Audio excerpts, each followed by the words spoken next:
Hello, everyone. Welcome to I think it's 15th episode of Add Water and Stir. Yes, the 15th episode. Yes. So we are over half a year. We're well over the halfway mark at this point. Yes. To have been podcasting for a year, and I am a adopted Black mom, and I am joined by co-host Complicated Melodies, Mimi. Hey, everybody. Welcome. Welcome. And so, if you've joined us before, you know how we do. And if you're new to the podcast, we typically kind of do a little bit of catching up and seeing how life is for me and my daughter Hope and Mimi and her family with Nana. And Wood. And Wood. Yes. And so what's going on in your world? How's the family? Well, everything is good. I think I mentioned to you before, we have a little pre-chat that work is picking up. This is going to be a good year. I see change in the air, so I'm excited about that. I had talked about going to yoga, and I've been slacking on my yoga. So I need to get back into my yoga because I really enjoyed it. But Nana and I went to an African dance class this last Sunday, and it was awesome. Like, for real, it was like a whole hour and a half of cardio, and I didn't even feel it. So I was like, yes, this is great. Fun. To do that again. And Nana loved it. She wasn't dancing, but she just, I don't know, loved the drums. She went over to the drummers and messed with them, and they were giving her high fives. She was the only kid there, So, but I was like, it's African dance, so it should be like community. Y'all shouldn't care if a kid is running around, right? So. Right. Ah, yes, and Happy Black History Month. Happy Black History Month. So maybe on our next podcast, we'll do a little bit of some stuff around Black history. I think that would be great. Yes, let's do that. Yeah. Hope is finally learning about Frederick Douglass. Who is Hope? Okay. Yes, her knowledge about Frederick Douglass is like one of my benchmarks. So what else is going on? Let's see. We found a babysitter. Yes. So in the last 2 weeks, I know we had our babysitter come and have like a little trial run for a couple hours. She came over. We spent like a half hour here with her, and then Wood and I left for another like hour and a half or whatever and went to dinner. And she was fine. So I was like, okay, it's on. So we have a babysitter. So we've already booked her for 2 nights next week for Valentine's. All right, 2 nights. 2. Oh, yeah. Valentine's. Wow. Well, good. I'm going to the Blogging While Brown conference. I have registered officially, so I'm going. So if anybody is out there listening and is going to the Blogging While Brown conference, please, IM me. Twitter me, tweet me, let me know. Look at me, I'm old. That's that elderly coming out. Tweet me and let me know if you're going, because I need some other folks to connect with while I'm there. Yes. Go ahead. Last thing is I am working on an adoption panel. It's going to be on February 28th. I'm putting this together with my agency, and I've reached out to some other agencies to do like an adoption panel targeted at young Black professionals. So I'm excited about this. It's been something I wanted to do for a while. So I've been working hard over here. That's awesome. We'll have to talk a little bit more about that offline. That's really cool. I'm excited about it because I'm able to. A lot of people are interested, so I'm able to get all the people that I want to participate. So it's great. What about you? Awesome. What have you been up to? What are you and Hope doing? And the fluffy one. And well, he doesn't have much hair yet, so he's just kind of. What do you call him? What's your nickname for him? Yappy. Yappy. Okay. How's Yappy doing? Yappy's doing fine. He's a little maniac, and I know that even if I had known then what I know now about having a 13-year-old and a 4-month-old puppy, I still would have done it. But It's kind of crazy. So we've hired a dog walker, Oh, and really? kind of hire. Yeah, we had to get a dog walker to kind of just burn off a little bit of that, you know, burn him down a little bit midday so that he isn't completely crazy when we get home. And we're starting to do some more formal training, which I think will make all of us a lot happier because, I need a dog that listens and behaves, and Okay, so he's just doing what he wants to do right now. he is housebroken, so there's that. So that's what's going on with us and Yappy. Hope and I we're doing okay. This week has been good. My birthday Yeah, was knock on wood. knock on wood. Like, we'll take a stretch of good days any day. But we Monday was my birthday, and Yay! Happy yeah, birthday! thank you. It was not, we did some things that I didn't exactly plan on how I was going to spend my day, which basically was taking down her twist and spending 4+ hours blowing out her hair because she wanted to wear it out in a blowout, and flat ironing her hair. And, she is serving Black Marilyn Monroe realness, Okay. and which is really kind of a glorified mushroom, but, I had Whatever she wants to call but well, yeah, some of the kids told her that her hair was like a Black Marilyn Monroe, and I was like, what do these kids know about Marilyn Monroe? So she's doing great. We are attempting to navigate, middle school relationships, which is challenging for both of us. it. Yes. It's just challenging for both of us. You couldn't pay me to go back to be that age at all. Mm-mm. You just couldn't. It's just the devil. It's just I go awful. back to So a 20. bunch of things. I do Huh? college. I do college over. I wouldn't do college over, but like 22 to 26, I'm here for those years. They were good. They were good years. No academic responsibilities. They were good years. But this teen thing is just tough, and middle school is tough, and trying to fit in is tough, and you like this person, but they don't necessarily like you, but they like you tomorrow, but they didn't like you yesterday, and it's hard to keep up. It's hard to keep up, but it is okay. I spent the weekend and I was working down in the Caribbean. So that's what you Um, call it working. I was working. Okay. I was Those are working. I air gave some, quotes for people listening. Air quotes around working. Now, so where were you I working flew in again? on Thursday and worked. I was in St. Kitts, Uh huh. Working. and I was in St. Kitts.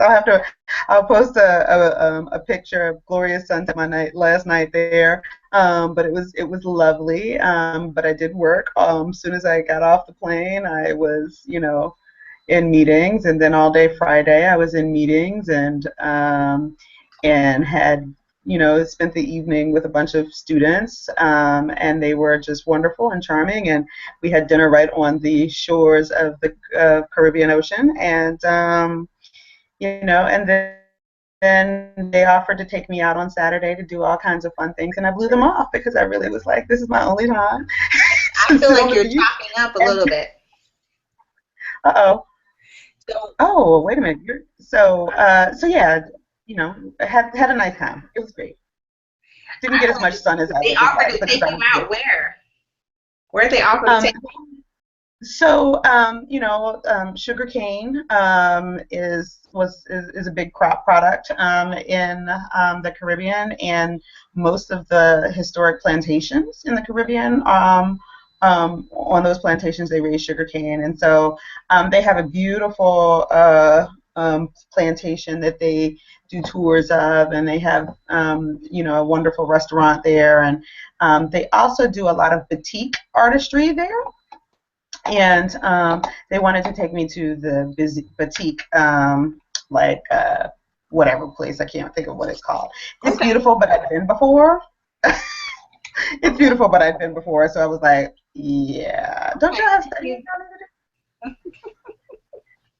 I think I'm gonna sit here and read like the first trashy novel that I've read.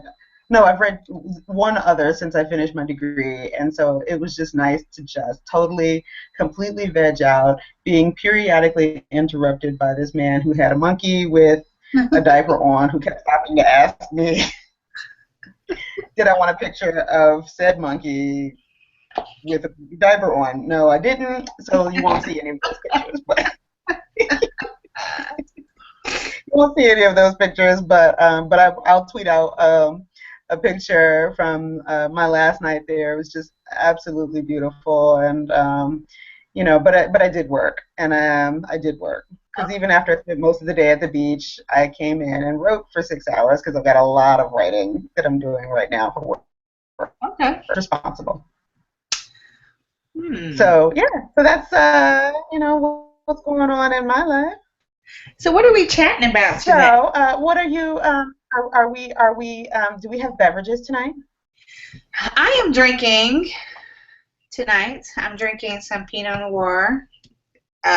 You know me, so we already know what's going down with this. This one is probably somebody brought it over to my house. You know how people show up to your house for like dinner or whatever, and they just bring you a Kroger bottle of wine, like whatever they bought at the grocery store, which is fine. I accept all gifts with equal appreciation. So this one is, I think, a cupcake Pinot Oh Noir. yeah, So yeah, yeah. I'm Okay. I'm happy. Thank you, whoever stopped by and brought that. I accept it, and please bring more. Bring more. We Yeah, like gifts of vino.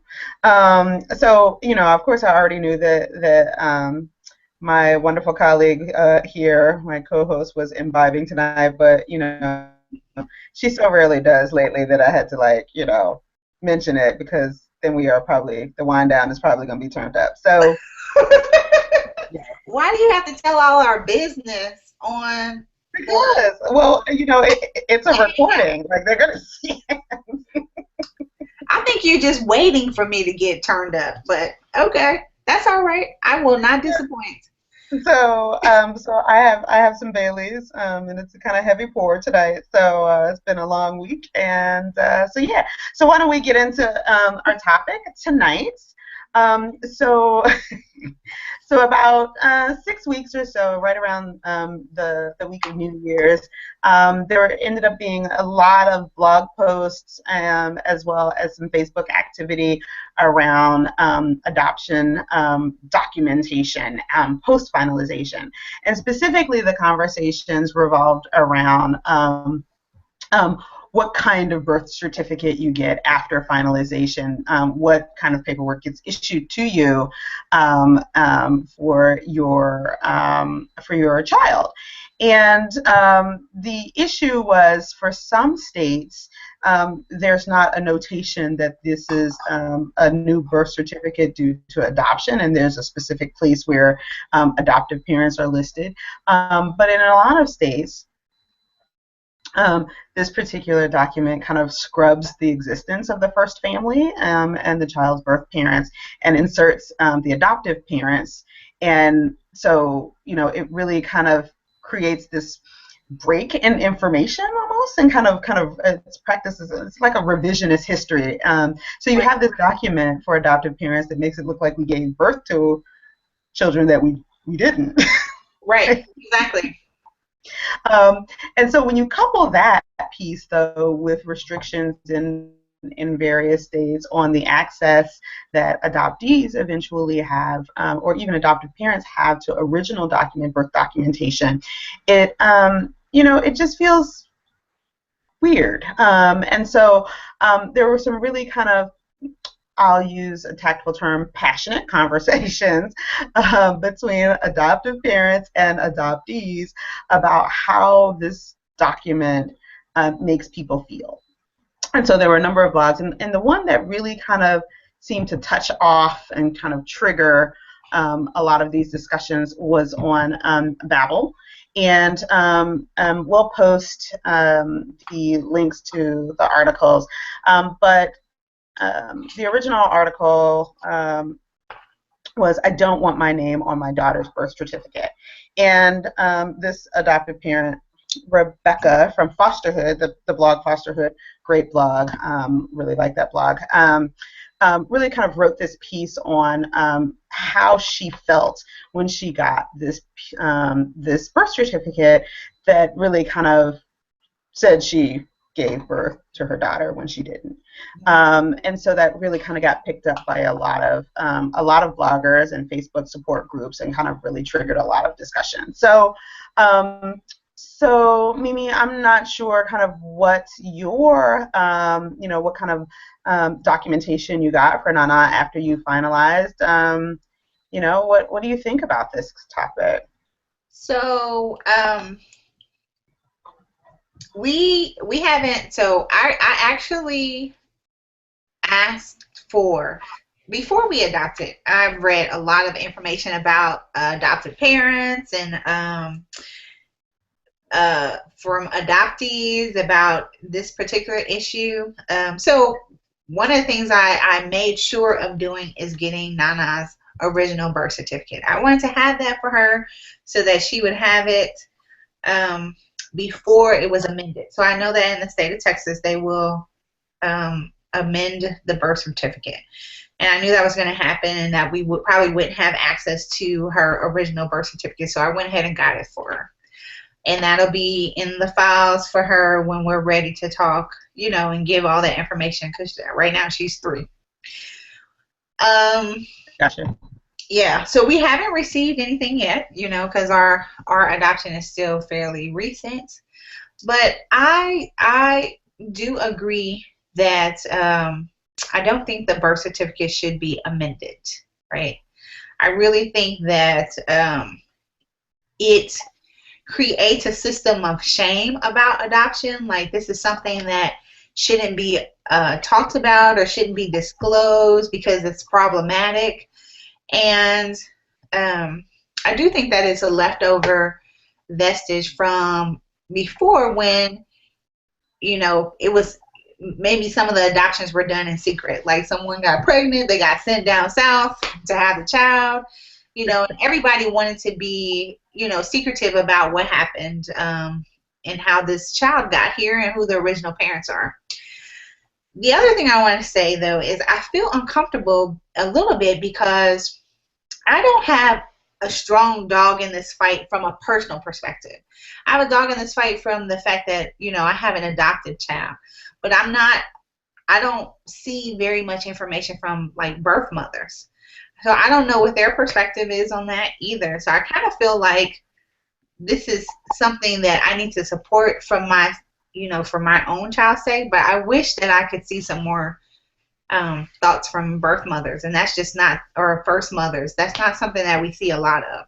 Yeah. I mean, I think that that's a great point, that's a voice that is kind of missing in this, and kind of how do they feel about, potentially being scrubbed from a document, and it's like it never happened, and yet none of us can deny that it didn't happen, and so I do wonder how many prospective adoptive families think to get that document, a copy of the original document, before finalization, if they can, or they request it.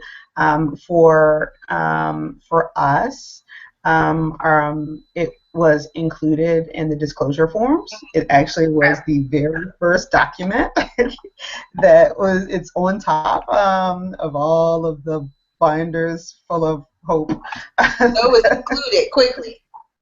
So it was right there, and I just never forget kind of opening, this binder, and that was the very first thing that I saw was a copy of the original certificate, and for us, Hope is from the state of Washington, and they do fully amend the birth certificate, and and I really feel some kind of way about it because, I mean, if you follow, if you're a long-term follower of my blog, or if you're a new follower, then go back and read some of the very first stuff that I wrote about identity, just as an individual, Right. as a Black woman.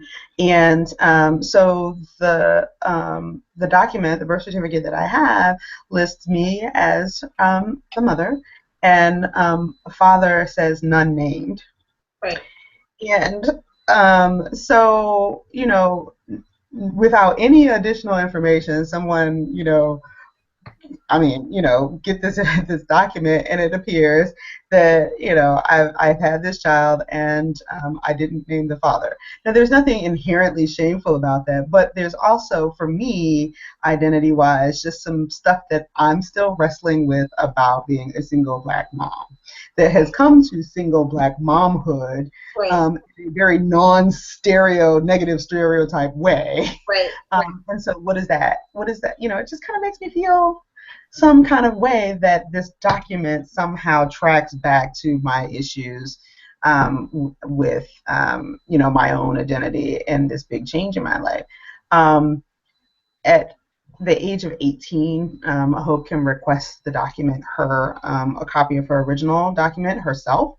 But we've already talked about it, and I've already shared her document, her original, the copy that I have. And I will say, for older adoptees, if you're thinking about adopting older kids, older as in like they really walk and talk and Right.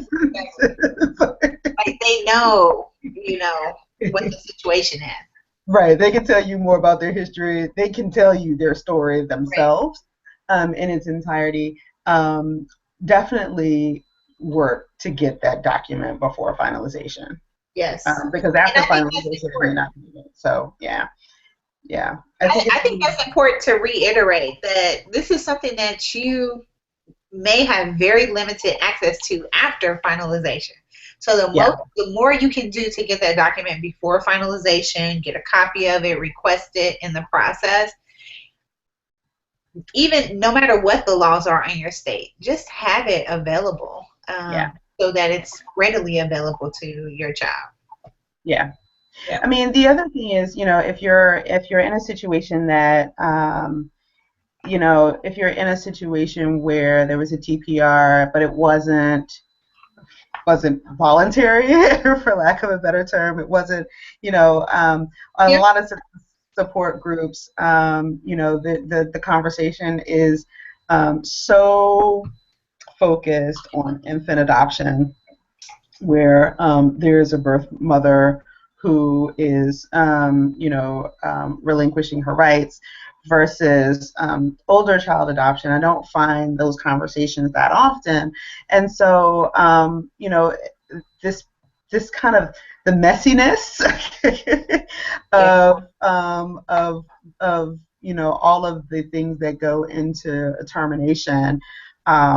That piece kind of can get lost, and then you don't know how to kind of help the child kind of reconnect.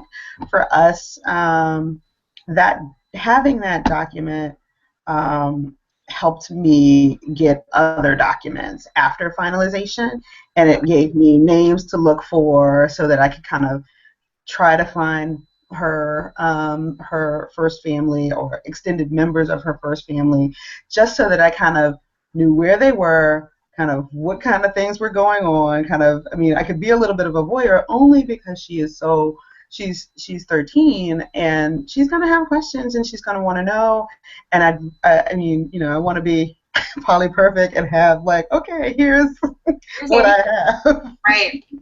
Well, I think in general, and we're starting to see this as we see more adoptee voices being heard, is that we all need to get very comfortable with truth telling, right? Yes. And that is really what the birth certificate is, a record of birth.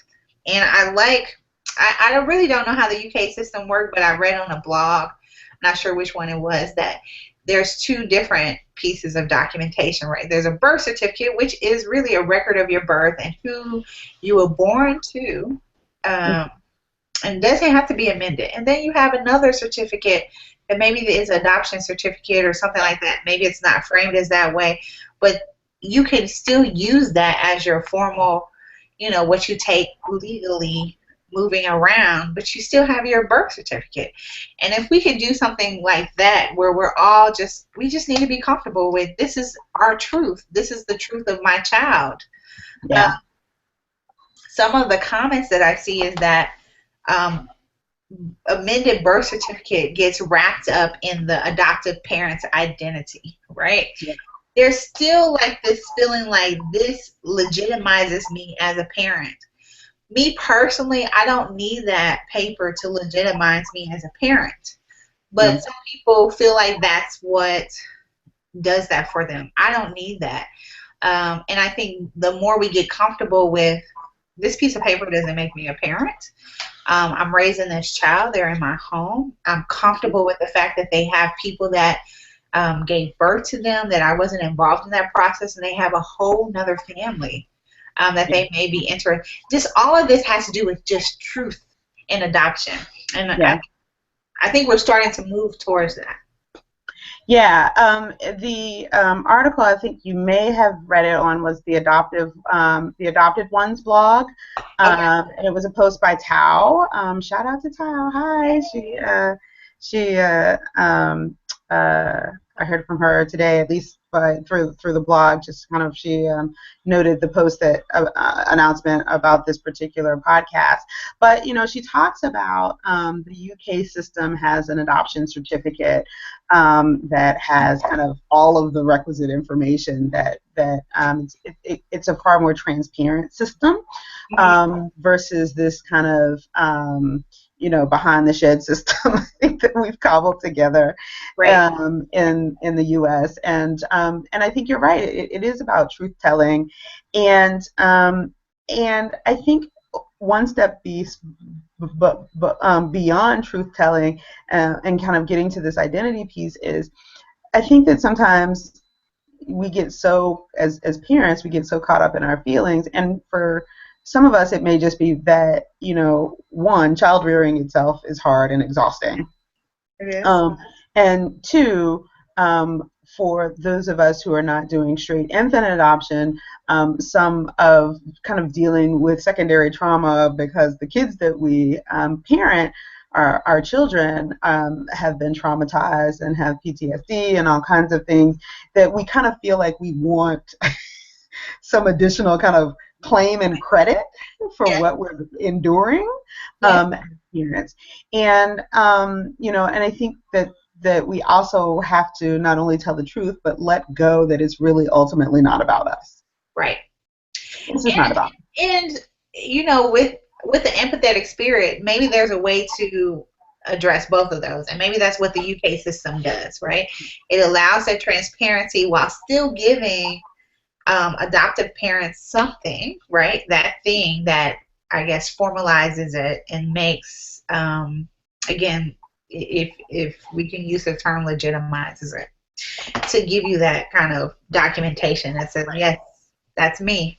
I'm the parents. Right. Another thing that struck me in these articles is this language about honoring the birth mother, birth father. Something about that just disturbs me. This kind of thing, like I want to honor the birth mother. I'm having a hard time articulating, but it just feels like it's not even about honoring. It's just about the truth. I don't need to honor anyone. This is just the truth of my child's existence. Yeah. So by keeping the birth certificate as it is, it's not honoring anything. It's just, this is what happened and this is the documentation of it. So this art honoring feels like a privileged type of statement, right? Like I'm in a situation where I can have some decision about how to express how I feel about a first mother or first father. Right. I feel uncomfortable with that language. Well, I mean, I do think that it's kind of it's not kind of. I do think it's privileged language, but it's language that I see a lot on support groups, and I understand that it's for some families. I can't say that I can speak for all families, and honestly, my situation is different. But I think that it's this, particularly for folks coming from a history of maybe infertility, that there's this, but for these people, I would not have the opportunity to be a parent. And I am just so astoundingly grateful that I just, yes, yes, yes, thank you, thank you, thank you, thank you, thank you. And so there's this pedestal. The flip side of that, though, is for parents of children, adoptive parents of children who didn't come to us that route and came to us from potentially very broken, troubled people, that some of us have difficulty wrapping our head around the concept of honoring them. Just kind of philosophically, it's like, okay, but for the fact that they had this kid, and then a whole bunch of BS happened. Yes. And the earth stopped spinning for this kid, I wouldn't be a parent. And so, there's this weird juxtaposition there that I do find, for those folks, I get it though, those folks that came to parenthood, and adoption is about loss for just almost everybody involved in many ways. And I think that part of it is an expression of, I just felt so much loss. And this person gave me the biggest possible gift that you can give. And then I'll take it even one step further, is that there's so many people who come to adoption from a very strong faith orientation that this kind of mimics, it mimics the father giving the son in terms of Christianity, and I think that there's echoes of that go through this as well. Okay, I definitely understand that. I find that language troubling, instead of, again, if it comes from a fact-based situation, like this is just a fact of the situation, so it's not necessarily honoring, and I want to make sure that this person feels involved, or, like, it's self-serving, like, I am a nice person because I want to make sure that I think about the first mother. Yeah. That feels a little uncomfortable to me. Yeah. And maybe this might be language that I've used myself, but I'm just, as the more I think about it, you start to evolve in the way that you think about things and how the terms that you use. But I definitely can understand where people would be coming from, and I think it's coming from a positive intent. Absolutely, yeah. I think it's meant to be very positive. I think that this thing with this documentation, and there's so many documents, in this process, that it's really overwhelming. And I think that to some degree it's not just about the birth certificate, because I think that I've certainly written about, for Hope and I, race privilege, like one of the first times in my life that I've experienced some level of privilege. Yes. Because we're a same race adoption, so nobody even questions like whether I need all of this extra documentation. Certainly I need a birth certificate to do certain things, like register her for school, to get the passport, and and all of that kind of stuff. But it's but I think that this birth certificate, and then you have your actual your finalization court document, and for so many people, they kind of drag these things around. And I do think that you used the word legitimize earlier. I think that people recognize that there's no need for paper to kind of legitimize this parent role that we play. But legally there is. You got to have paper. That's true. I think the other point that is interesting that I think it was made is that the point of disclosure for the children, right? So this, for some people, so I think there's like a split opinion. having just a birth certificate that looks the same as everybody, and this works for probably same race adoptions, right? where visibly they look like they belong to each other in that Right. way. Maybe that's not that's helpful because it allows the child to go undetected. We talk about this privilege of, and you just spoke about it, of just kind of like, okay, here's your birth certificate. I don't question it. I don't think anything about it. But when if I had to come in with a separate certificate or something about adoption, that automatically may target my child, right? So people probably have some um, Yeah. bias, unconscious bias about children that are adopted, Yeah. right? So whether they, look like they come from the same family or not, there's probably, once you identify this child as adopted, there's probably some type of bias that goes along with that. And I think parents are, in some sense, trying to look out for their children in that way. Like, I don't want my child to be targeted because of something that's out of their control. Yeah. Well, I mean, yeah, it is this kind of disclosure, unintentional disclosure, that, could really be an issue with this kind of alternative certificate. And some commenters on a post called Why Original Birth Certificates Matter, written on All My Pretty Ones. Kind of some of the a commenter mentioned this, and she has an older child, and really kind of talked about the discomfort around these documents and how much information they include or don't include, because her son is particularly sensitive about disclosure. He chooses to disclose, but he wants to determine, how that disclosure takes place. If you have this amended kind of certificate, adoption certificate, then there really isn't a choice. I mean, and it's interesting because sometimes I know some of our topics kind of there are some interesting intersections to talk about, kind of interracial kind of or transracial adoption. But this is one of those times I think that this is unique. There's some unique disclosure angst and anxiety for same-race adoptive families, and kind of how and it's not just that it's not a secret, but it's really personal information, and so how does that information kind of get out? And it gets out, with that kind of document, it would get out just the moment you pull it out. And then, for Hope, she doesn't seem to be as sensitive about disclosing. I think I've created an environment where she's very comfortable talking about her first family, and so she'll tell everybody, Right. But that's her choice, and I follow her lead on that. Right. And I can see how that might not be every child's choice. Yeah.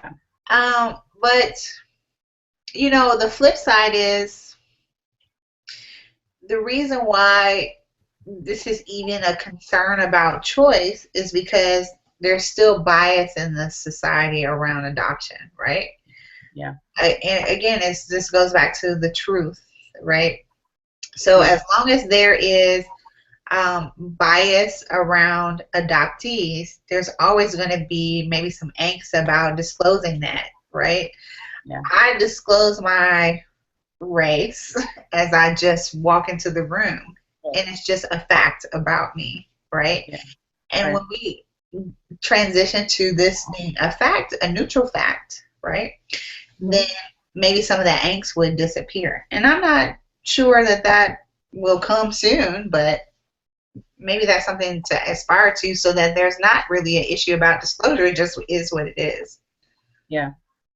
I think that, certainly there are things that you absolutely need this particular document, the birth certificate for, but, certainly I'm sensitive about all the documents that for the first few months after finalization that I felt like I needed to drag around. Because there's just things in life that you need to. But, one of the things that we did as a goal for us by the end of 2014 was getting Hope's passport. And like, I mean, I had gotten out of carrying around a bunch of documents, but now I'm like, okay, well, I've got this passport. The State Department has all of the like paperwork that they need. We're good. Like, we're just gonna carry these passports and keep it moving. Right. Well, I think it's interesting that you bring up about passports too, because for people who may not be familiar with it, the situation that amended birth certificates create. So right now, I don't have the amended birth certificate for Nana. So if we wanted to go somewhere, I would have to submit a passport. I mean, I submit her original birth certificate. Luckily, I have it, right? Otherwise, she wouldn't have any documentation to, like, right now we'd be in a no person zone. Like, she just does not exist because she has nothing. So luckily I have her original birth certificate. Otherwise, that you just SOL, right? So would submit her current birth certificate. And then when her new birth certificate comes, we would submit that to amend her passport, similar to how you amend your passport when you have a married name, you know, like when you get married. It is very complicated to do all this kind of rigmarole around that. So, and right now, just like I said, she just doesn't exist officially. But you've got an original birth certificate. Well, you know what? This causes a problem with everything in the doctor's office, right? She has this name that we don't call her by anymore. Like, her last name has changed, but officially we can't change anything because we don't have her new birth certificate. So you couldn't change it with the. You could take our adoption paperwork in and do that. Yeah, because I mean I took the adoption paperwork in because I had to change her name on a bunch of everything. Yeah. Well, everything. But yeah. So if you've ever gone through changing your married name, that's just as nasty. We had to set up a new Southwest number for her, you know, and I was like, I don't even want to submit this information. Again, not any of your business. Right. So we just lost those points. Yeah, but people make it their business, and it's just really it's just really challenging. And I think that there's this you know, I mentioned in the blog announcement about tonight's discussion that what troubles me about this is that it kind of feels, I have a family that's really into genealogy, and it feels really there's pieces of it that just echo this kind of there's a dead end. Yes, I would agree with that. You know, you get this document and you don't know whether or not you can get the original, or, you know, okay, so can I get the original? No, I might have to wait until Hope is 18, and that's like another, you know, 5 years from now. So, oh well, I guess I need to go look for something else. And so there's there's this feeling that echoes this the feeling that I have when we're searching, particularly in the 17th and 18th, 19th century kind of records of, you know, meticulously going, frankly, through property records, looking for a name and hoping it's the right person. That's quite haunting, what you're talking about right there. You know? Yeah, and I mean, for me, it kind of, it reminds me of that. And so, you know, documentation and the ability to access, I mean, whether there's going to be this magic certificate that has all of the information, or, you know, or not, or do you just need two, or how can you access it or not? There just really needs to be a deep, high, you know, a high and deep level of access to original information so that folks can, you know, answer questions that they may have one day. And and it isn't about us as adoptive parents. And Tao gets into this where, there's this one adoptive parent that is like, oh my God, I'm so offended and I can't believe my adoptee, kid would do that to me. And I'm like, get over yourself. Exactly. But you know what? The other point that brought up, and I mentioned this about the first mother, is it boils down to the conversation of privilege. So even in this conversation, when we talk about the triad, this privileges, I guess, the adoptive mother who probably is an adult at the time over the adoptee, which again sees them as a child, as a minority, and not able to have agency, right? Yes. But what it doesn't take into effect is eventually the child is going to be an adult, and definitely once a child is adult, an adoptee becomes an adult. Who has privilege in that situation? Like, who gets to say, I don't want you to know my name, but you have a person who needs that information. Yeah. Who gets to choose who has the privilege in that situation? Yeah. Yeah. And that's what this issue kind of boils down to also. Yeah. It is yet another rock of privilege that we've kicked over in adoption. We keep it coming on Add Water and Stir podcast. That's right. That's right. Every couple of weeks here. So we have no answers.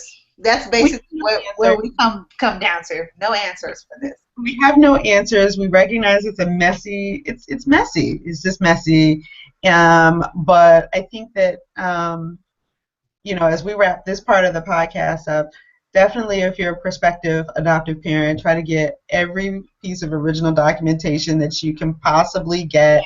Put it in a file, put it in a lockbox, put it in a safety deposit box, wherever, but just get it so that you have it. Because if you think it's not going to pop and become a question, or somebody's not going to find out, like, you're living in a fantasy world. Get the information.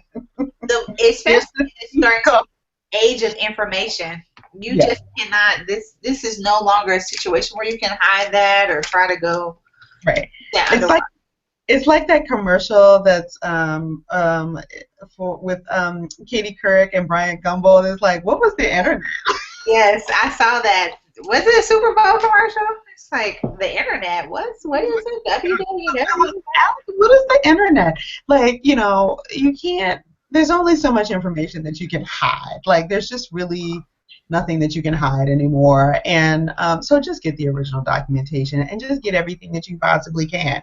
You think of the birth certificate as a leverage tool to access other things. That's what I've been able to do. And so, do it.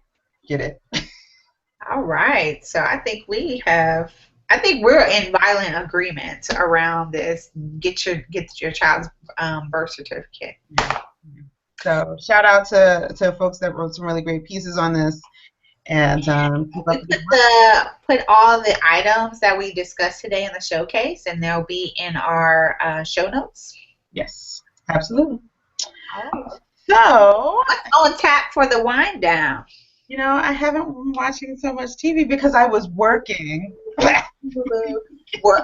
Working in quotations in St. Kitts. In St. Kitts. And I am woefully behind on my TV watching. I haven't watched Empire. I missed Being Mary Jane last night. Oh. So we can't chat about anything. You know what? What I will do as a recommendation, so I'm going to do my recommendation first, is I've been listening to, what's the name? Whiskey, Wine, and Moonshine. I was going to say yes. Yes. So they have been doing recaps of the first season of Being Mary Jane. And if you're not familiar with this show, it's a show that is on BET. It's a scripted television show.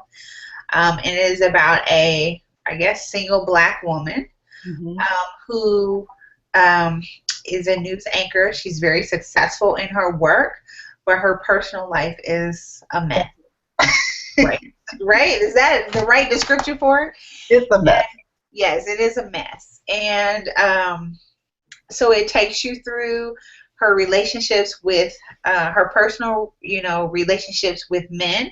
It takes her through her relationships with her family, and it's really just entertaining.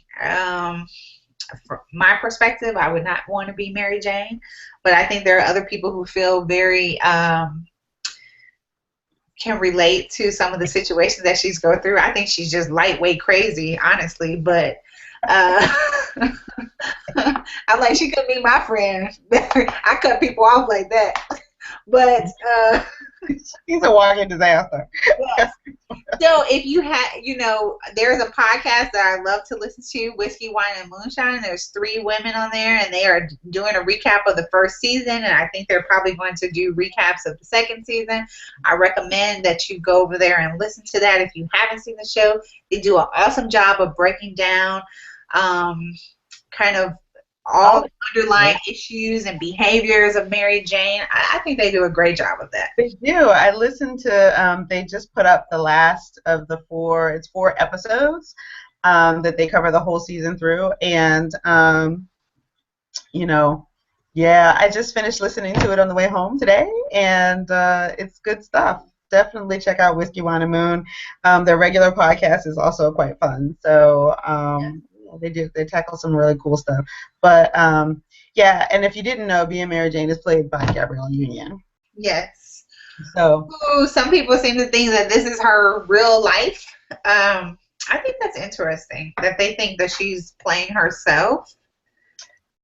Yeah. I think that's harsh to say that. I don't think we know her. Yeah, I don't know her. I find it to be interesting TV. I know some Mary Janes. You do? Sadly, yes. Because I do agree with you. She's lightweight to midweight crazy. Yes. You said to midweight, not even lightweight anymore. And I mean, I think that it is this kind of professional woman, particularly women of color, who you get to a certain age, you haven't been married, you don't have kids. I'm waiting for the adoption thing. I'm waiting for a storyline. I am. I'm waiting. So you think that'll come? That's your prediction for? No, but I'm waiting. No, I kind of see it a bit tongue in cheek. But considering all of the women of color that are showing up in my adoption agency, like Mary Jane should be in line. Okay, I feel you. I could see that actually happening. So here's a little sneak peek. Mary Jane stole one of her ex-boyfriend's sperm. So if that doesn't catch you, then nothing else that we can say about this.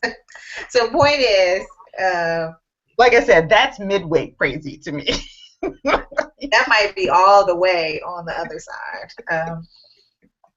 I can't even imagine. She didn't even know. I'm like, did you Google on how to actually do this? You just. Well, and just for the record, if you listen to the last episode of Whiskey, Wine, and Moon, you know that apparently there is a kit out there for how to do this. But so if her stealing the her ex's sperm was not the what you need to kind of get you to tune in, he finds out later. And since you haven't watched the new season, is it just one episode that's going on, or? Yeah, so it just came on last night. So okay. I will probably catch that in the next day or so. I've got some TV. Yes. Scandal is on right now, so I will be tuning into that at the conclusion of our show. Okay, all right. Well, we might have to wait to talk about it, but I do think that's a good scripted television show to watch. And I have some friends that have a little Mary Jane-ish. They have some tendencies, and sometimes we have to step away. Like, your life is getting a little too hectic for me. I'm married with a kid. I can't really be involved in all that drama. Like, I can't, have you coming over here talking crazy, all that stuff that she's going through. I'm like, no, I don't really want to be involved. It was cute when we were like 20, but not there anymore. It's yeah, folks need to turn in. You can actually binge watch the whole first season on Netflix too. Oh, really? Okay, good. Good to know. Good to know. What else are you watching? What other TV shows? You know Um, what? I tried to watch Married the first year, and it was, I'm sorry, it was like, it was so boring that I could not even watch the whole episode. I'm like, I do not care what happens to these people anymore. anymore. Yeah, I didn't. I tuned in for the first episode, and I tried to watch the second episode, and I just was like, yeah, I'm just no longer invested. I'm You no know longer what my new invested. thing is? Oh, I'm sorry. Go ahead. Go ahead. No, go ahead. Shark Tank. Is that crazy or what? I am determined. Wood and I are determined. We are going to come up with an invention, and we are going on Shark Tank. Yes, because these people are just making ordinary things into $1 million products. This guy came on there with a sponge. I'm like, what? People are coming on with grandmother's recipes. I'm like, I can do that. I can make some peach cobbler. My grandma's peach cobbler is the bomb. How about we call that Mama's peach cobbler? And we put in little cups or something. I'm coming up with something, and we are going on Shark Tank. I've watched Shark Tank a couple of times. Yeah. We guys are making that. Every time I watch, I'm like, Wood, you need to get your game up. Bring it up. Yes. I still kind of hit or miss Real Housewives. It's just crazy, all the yelling and barfing and carping, and it's too much. But I do tune in to see like that kind of weird page boy that he is fronting this season. I don't get it, but it just I tune in because I kind of want to stop the DVR and just look at it really closely. Like, what is happening next? What kind of Yaki is that? Yeah, what is going on there? So yeah. Let's see what else. I cannot do Real Housewives anymore. I just want them to cut it out. I feel like I'm over this. Yeah. It just feels like you guys are too old to be going through this, and I just feel bad that you have to be in a situation. Just imagine because this is work, right? So imagine if that was your work situation. Like every time you went to work, you had to deal with all of these women with bad attitudes who talk about you behind your back, who, when you go to a meeting, they confront you and say bad things about you in front of other people. I mean, can you imagine that being your work situation? I just can't. I cannot do it. It's bad. It's really, really bad. So I don't watch it as much. I guess I haven't been watching TV as much in general. I've just been spending more time with Hope in the evening, and so if we're watching TV, it is like we're watching for the 1500th time some episode of Law and Order. Any of them, pick one. But House of Cards on Netflix will be starting soon, and that is my jam. Oh, yes. So I would love to see that. Yeah. I think I don't know if I mentioned this to you. I think I might have that Nana and I watched, the what is it, Food Chef Junior or whatever that is. Oh yeah. I am making her in training, a chef in training. She's only 3 right now, but I feel like I need to indoctrinate her. Some of those kids on that show are saying like, I cook food for my parents every night. I'm like, yes, that is where we are trying to get you to. I'm thinking, the show you can be 8 to 12. I'm like, okay, I got 6 more years. We can work this so that this investment pays off in like yummy, delicious, creme brulee, and pan fried steak with mushrooms. I'm up frittatas in the morning. I'm looking forward to all of this. So I'm just I hope I it feel like works this out. is an investment. I hope it works out for you because you've got grooming time. I do. Um, sister M, my youngest sister, sent Hope a couple of teen cookbooks for Christmas, and so last night Hope cooked dinner with a pretty big assist, and and oh yeah, like so the recipes themselves are not inherently Wait a minute. Oh, yeah. the recipes themselves are not like she decided to make she made a whole like menu. It was going to be potato soup with a Caesar salad and chocolate lava cake, and I was like, yes, it is about to go down. Yes. It sounds delicious. So when And you know what? The story starts with so. so what had happened was Yeah, basically. that soup, they didn't call for enough potatoes. So it really was a milk soup with some potatoes. Mm. Womp, womp, womp. And brown people in the milk soup kind of lactose. Anyway, so Yeah. I had Okay. to fix the soup. I had to fix the soup. And because she was on the verge of a meltdown, because like I can't do anything right, and so then we learned about improvisation. Okay. Good. And so I had to get out the food processor, hot microwave, another couple of potatoes, do some pureeing, add Yeah. some cornstarch. We got it where it needed to be now. Okay. And That there sounds. was bacon, so how bad could it be? What? There was bacon, so how bad could it be? Yeah. Bacon and potatoes. That sounds delicious by itself. We could have just microwaved some potatoes, put some butter on it, and add some bacon. We would have been good. So. Yeah, so it ended up being really nice. We didn't get around to the cake, but I bought back. We didn't get around to it. It just, it was. We It did fell have off the salad. menu. We did have salad, and she was very kind because I have a seafood allergy, so I can't use Worcestershire sauce because you made the Caesar dressing from scratch, and Caesar dressing has, anchovies and Worcestershire sauce, and that's a no go for me.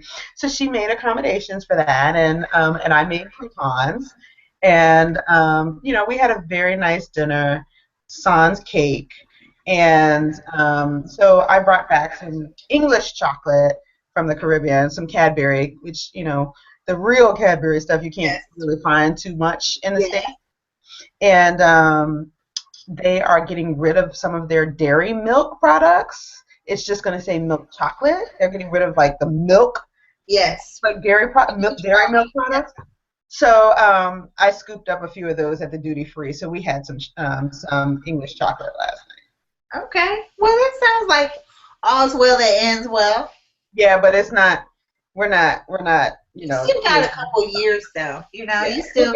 But see, right now all Nana can do is kind of like watch and mix with me. I have to watch her mixing because that can just be disastrous. She wants to taste everything, so she wants to eat raw onions and raw. So I think you might be on top right right now with this situation. It is an edible product. I will say I have to make sure she washes her hands because little Yeah. kids just touch everything. I'm like, Yeah. well, I don't know. We're doing okay. We're learning knife work, and so it's fun. So we are trying to do a little bit more in the kitchen together, and so yeah, it's cool. So there you go. Any more recommendations? Besides whiskey, wine, and moonshine, that's all I have. But I think you should really check that out. Yes, definitely check out Whiskey Wine and Moon. My recommendation, I think next week.